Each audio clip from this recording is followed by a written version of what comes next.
In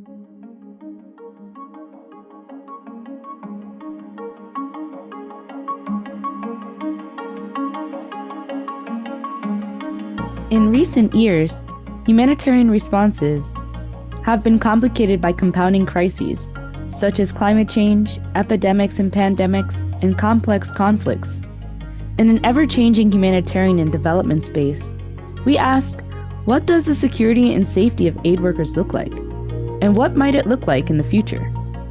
I'm Tara Arthur from the Global Interagency Security Forum.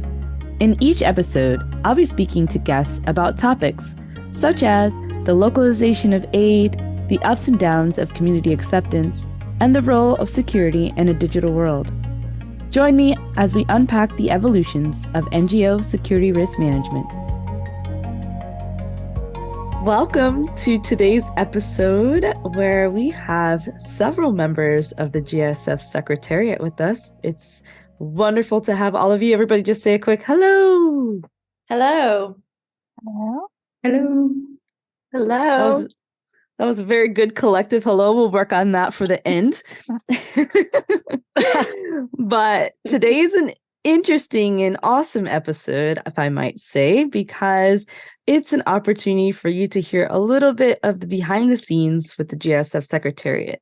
Really looking forward to hearing from the team with us on their highlights from 2022. And we're going to take a little bit of time to reflect on some of the memories and amazing work that this team and those of us on the GISF Secretariat, our members, and our many, many supporters out there have all helped us contribute to this past year. We're really looking forward to a wonderful 2023.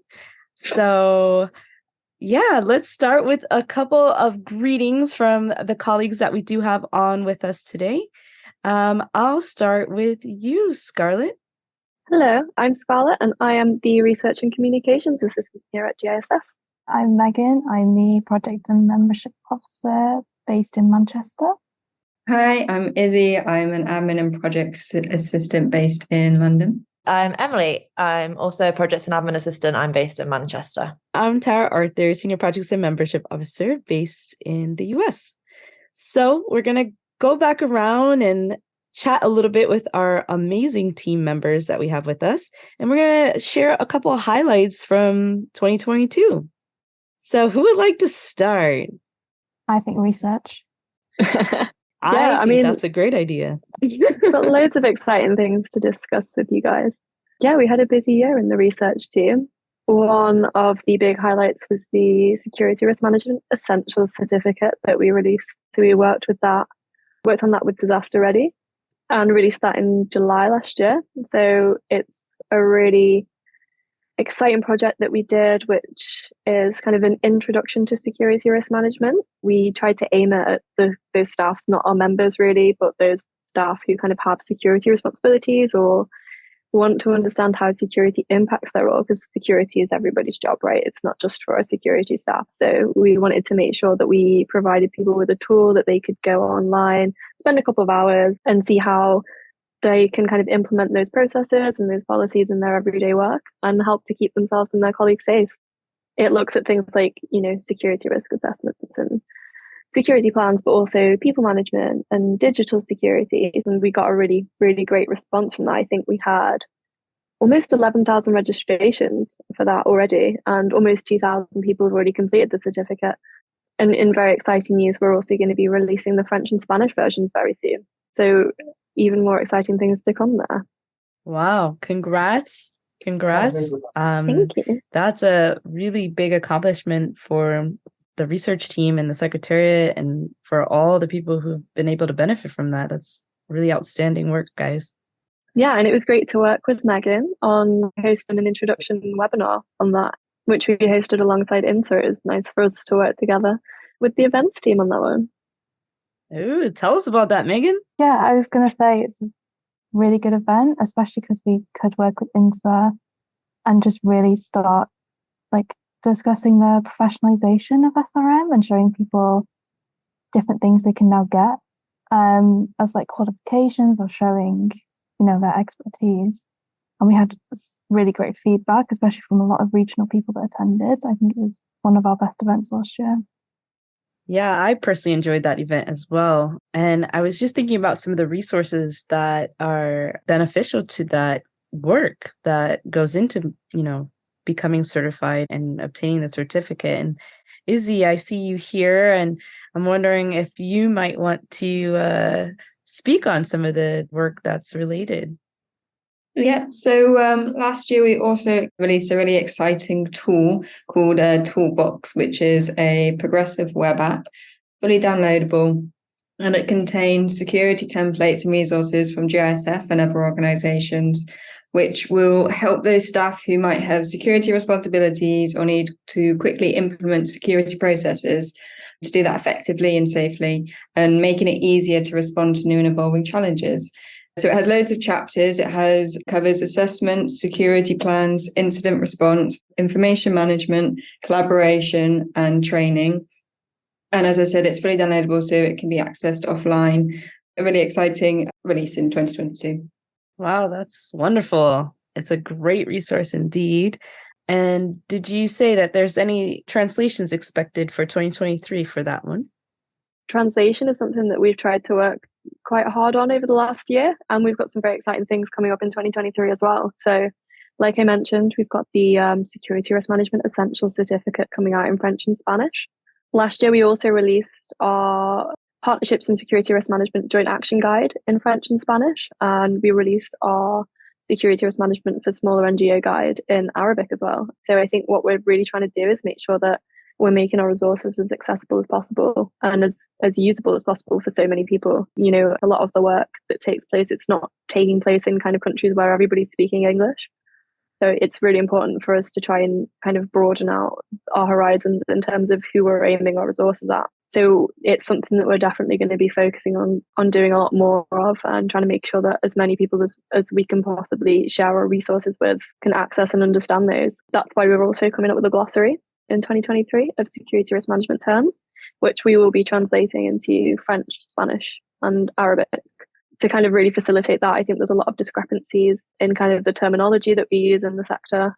And so I think we're working on that project with some of our members kind of around the world to make sure that we can try and break down some of the jargon and make sure that, we can kind of spread an understanding of security risk management in kind of a really accessible way. That's fantastic. Really well said. I would turn it over to you, Megan, about events and translation and some of the events that may have happened in 2022. Yeah, I think agreeing with Scarlett, trying to make a lot of our resources more accessible for people.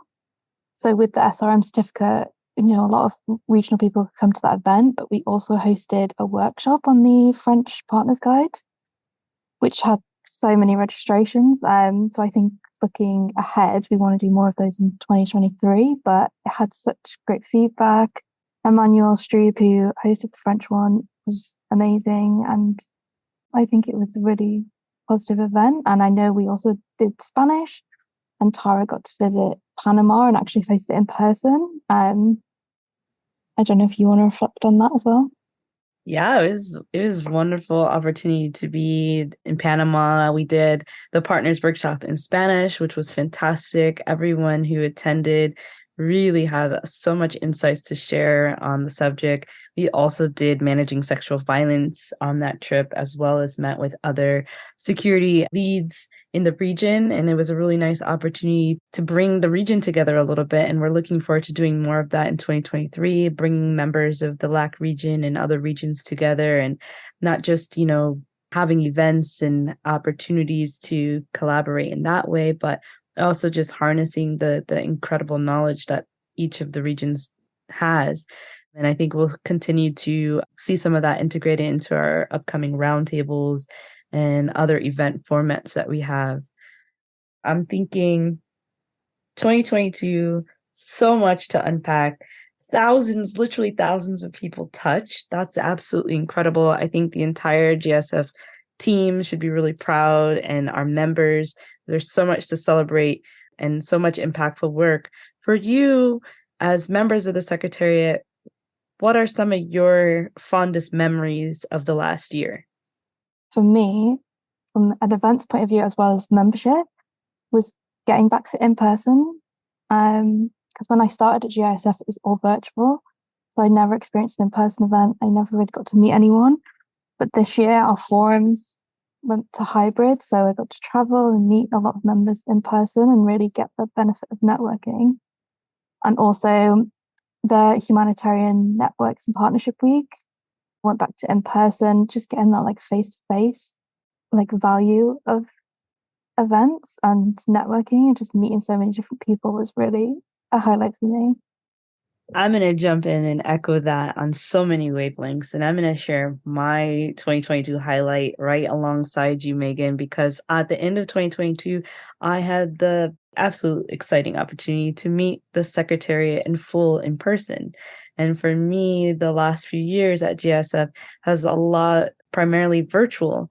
And it was so incredible to have the opportunity to meet many of you in person, give you guys actual high fives and hugs and just be able to interact with you on a one-on-one basis. And that is definitely not lost on me. And it was also such a delight to meet so many members in person who I've seen over the last few years virtually. And anytime we get to do that at a forum is always amazing. And I think you're absolutely right and how powerful those in-person experiences are. But I'm also really, really appreciative of what the virtual world looks like now and what it means for accessibility, because I'm really thankful for the fact that, you know, the way we are learning to use our virtual world to support the many great initiatives that GS has going on, I think has been very transformative, not just for me on a personal level, but I think it's definitely drawing attention to how we can exchange and learn from one another on so many different topics and really leverage the GSF network. So it's exciting that we're getting back to in person. It's exciting that we're also continuing to maximize our virtual interactions. Following up from what Tara said about being more accessible and like branching out into different areas, I know I've already mentioned the forum, but the autumn forum we did was a particular highlight as well, because that was fully hybrid, but it was across 3 locations. So it was fully global forum. So we had bases in Brussels and Washington and virtual, which I'm not sure many other people have done. And the feedback we got was just so nice of our members saying how well it was run.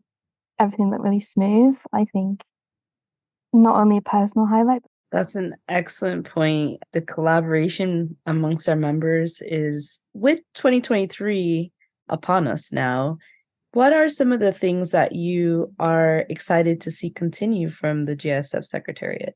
I think from the research side, something that we are particularly keen to kick off is our focus on the digital security side. It's something that we've been beginning to work on over the last few months. I think increasingly it's become quite clear that we don't really understand how everything that happens online in the digital world can impact humanitarian aid and specifically security risk management. And that kind of, I think there's a second aspect to kind of aid worker security now in this online sphere, and we haven't really looked at how that converges with the more kind of traditional physical aspect of aid worker security. So I think we need to understand what the risks are, what potentially might arise and what the impact could be, and have a conversation about who's responsible for these and kind of what resources we need. So I think we've got some really exciting products coming out on the research side. We're going to have an article coming out in the next few months, which looks at the kind of intersection of the digital risks with physical risks and personal security risks in this world at the moment. And then we're going to create something a bit more practical, so a modular risk assessment tool, which allows kind of the NGOs that use it to better understand the risks that they're facing and their staff are facing and come up with ways to mitigate them. So some very exciting things that are going to be going on in terms of digital security there. I was going to say, from an events point of view, all the digital resource will help us in developing some events as well. So we've already got a misinformation, disinformation workshop coming up in February. Once the article is released and other tools, we can build off that and really help like disseminate the work and show the practical use of the research that we're doing. Totally agree. And I know last year we also did some work on crisis management, and excited to see how that continues, from facilitation guides to some practical partnerships on that arena. And I think more will be coming out in 2023 about those partnerships and opportunities to engage on crisis management. And hopefully some opportunities will be hitting the region as well. So Izzy, I know you've been working a lot on the website over the last year, and you may have some exciting things coming up as well in the 2023. So I don't know if you want to highlight anything further about that work. Yeah, so we've been working on updating the website to be more user-friendly, especially when it comes to kind of the becoming a member experience. So we've been working on creating some informative videos and changing the layout of the homepage slightly, just to hopefully create some more engaging material that gives a clear path to those who are interested in joining GISF, of the steps to become a member and what to expect along the journey. So we'll be releasing that soon, which is really exciting. We've recently released a collaborative theme with the Safeguarding Resource and Support Hub, which has a load of safeguarding materials together in one place, which we hope will provide some easily understood guidance to everyone who needs it. That's really exciting. Looking forward to some of those resources. Let's take a look back, Scarlett, at some of the blogs from 2022. Are there any particular ones that come to mind or particularly memorable for you? I think we've had loads of exciting blogs over the last 12 months. It's hard to pick a favourite. I think the one that you and I worked on together, I really enjoyed. We spoke to Prosper Raymond, who's working in Haiti. And I think that one, it got a really good response. And it was really lovely to speak to somebody who's kind of working on security firsthand. We also had a great blog by Araba Cole, who works with IRC, on the research that she did alongside Panagiotis Olympiou last year. So they worked on a research paper which we supported on, which looked at kind of risk management and crisis management under uncertainty. They kind of did some interviews and kind of spoke to some people who were operating in Afghanistan around the time that the Taliban took over in 2021, and had a look at kind of the lessons that security managers can learn from that. So it's kind of really interesting in two ways, because you get to see the experiences that people were going through and kind of the decisions that security managers were making in Afghanistan at the time. But it also speaks a lot more broadly to how do security managers make decisions in uncertainty. And it looked at, kind of some of the behavioral and psychological aspects behind that, cognitive bias and kind of the impact of the broader narratives going on and how that impacts decision making. So I think that was a really exciting blog to introduce that research, and it's a really great paper. Those are some great examples and highlights, definitely. And I know there were so many more topics that were covered, and it would be amazing if we could capture all of them in this episode. And I hope everyone takes time to go back and read through some of them. And also, I know you have some exciting ones coming up ahead as well for 2023. So hopefully we all can continue to follow those along the way. So now I was thinking, how important our members are. And our members are, again, the heartbeat of GISF. And Emily, I know you've been working a lot on our members report that we do.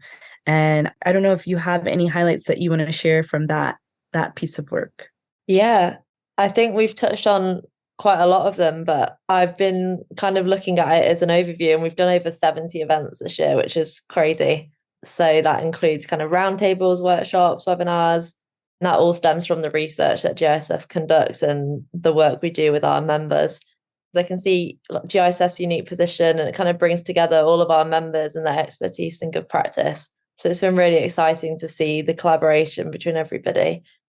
Yeah, I think one of the main highlights for me was HMPW, which is Humanitarian Networks and Partnerships Week. So we went in person this year to Geneva, a few of us. We did 9 webinars overall. So just to share their expertise with an audience that extends outside of the direct security crowd, that was really amazing.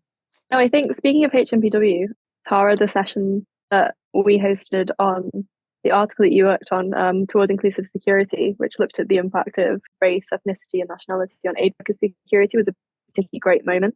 I think that's a really great article, which I'll let you talk about because you're the expert. But I think it was great in that session to see how the article managed to prompt such a conversation a conversation which is obviously really, really important. We should focus on making sure that we carry that forward. But I think that was a moment to be particularly proud of. Thanks, Scarlett. It was really wonderful to have the space to work on such an important article. And big thanks to Leah Matard, the co-author of that piece, and all the contributors who really helped make that work come to life. It's really important to continue those conversations about how race, ethnicity, and nationality all interplay with safety and security.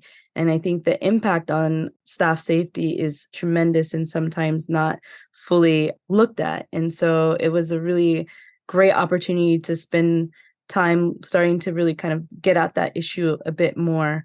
And hopefully we'll continue to see more work in that area and more opportunities to kind of advance the important issues around that forward. So thanks for flagging that one. It was definitely a highlight for me in 2022, without question. And it will continue to always be part of the work that hopefully I continue to see ahead. I think it would be great for us to just maybe go around the room a little bit and have that moment of final reflection for today's podcast, but also a moment to look ahead. So if maybe we just take a moment, round the room, little reflections of 2022, a little look at 2023, and hopefully people have enjoyed spending some time with us today. I think it was just great to get out and start doing things in person again, networking, meeting members. All the events we did are a highlight for me because they always get such great feedback, and I think, me and Tara enjoy doing them, and I hope that comes across in everything that we do. I think looking ahead, especially the next few months, the 2 in-person forums is what I'm looking forward to the most. So for us in Europe, we're getting to go to Eschborn in the middle of March, and then the guys in America are getting to go to Ottawa for their in-person forum. I don't want to say that it's a particular highlight, but I think they're very poignant because they're both the last forums for our executive director, Lisa. So there'll be time there for everyone to say goodbye to her and, give her their best when she goes on to whatever she's moving on to next. And then following on from that, HMPW again. Okay. So in April, we'll be back in Geneva doing more events and getting to meet more people. Speaking of Eschborn and Ottawa's upcoming forums, did have the opportunity to speak with the executive director, Lisa Riley, on her reflections for 2022. So we're actually going to share her little quote here in just a minute. I think for me, one of the highlights of 2022 was our face-to-face forum in Brussels, that opportunity to get back to some of the, I don't know if camaraderie is the right word, but the personal relationships, the trust building, the fun that you don't get in Zoom meetings, and that opportunity to be face to face. And I think for me, what highlights that is the fact that most people who know me know that I'm quite scruffy most of the time, but when I do go to forums, I try and sort of look a bit smarter. I have this really nice pair of black cowboy boots that I'm very fond of.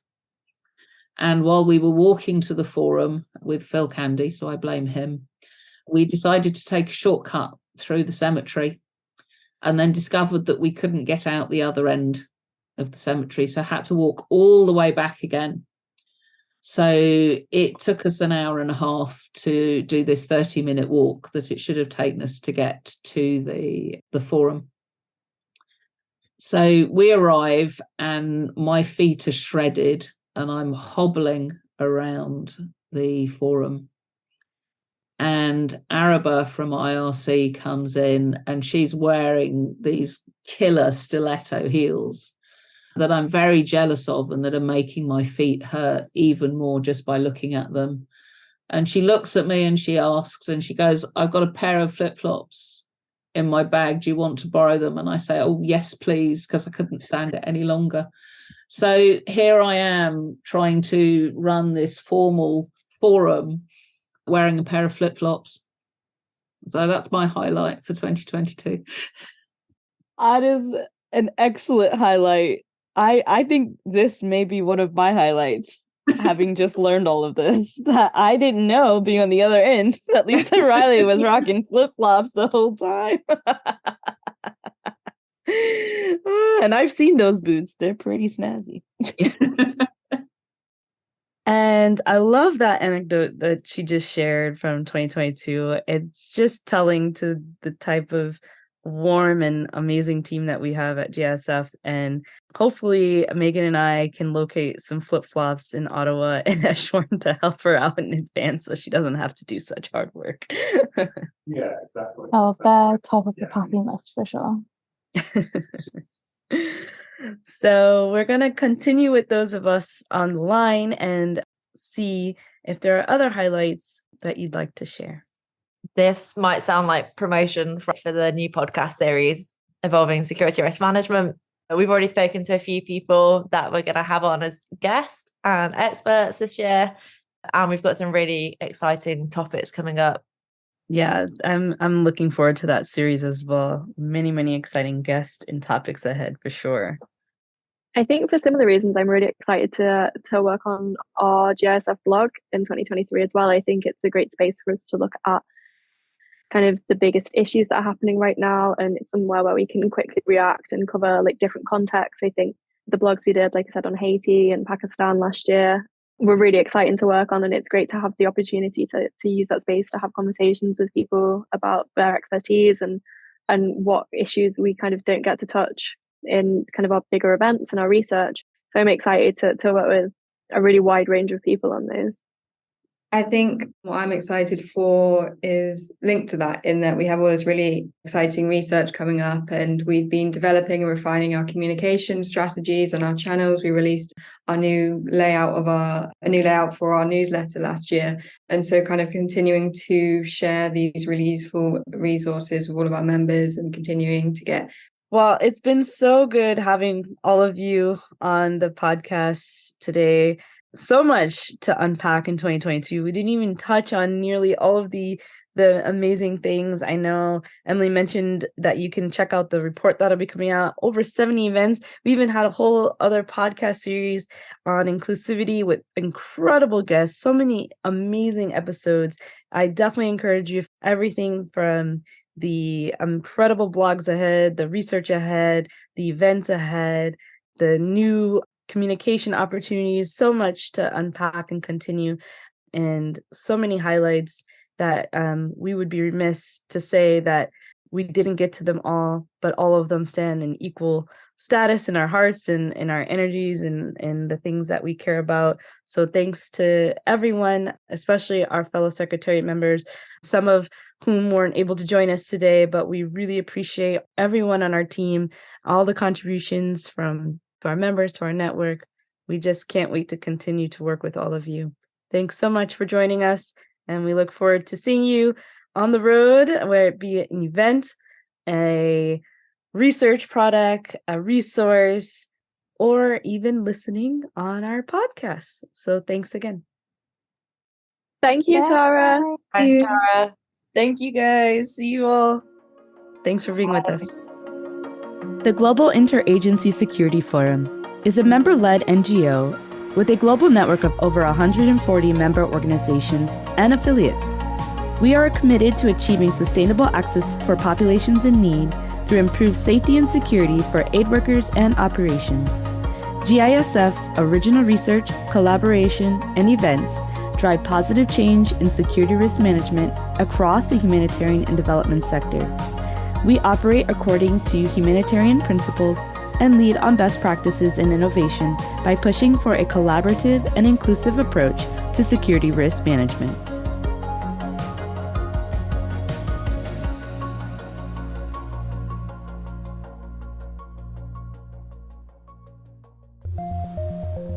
The people doing the world's most important work are up against the biggest challenges.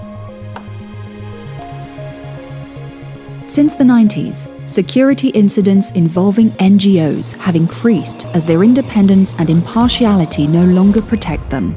humanitarians are actively targeted as well as exposed to the risks of conflict and disaster, facing kidnapping, injury, and death in order to help those in need.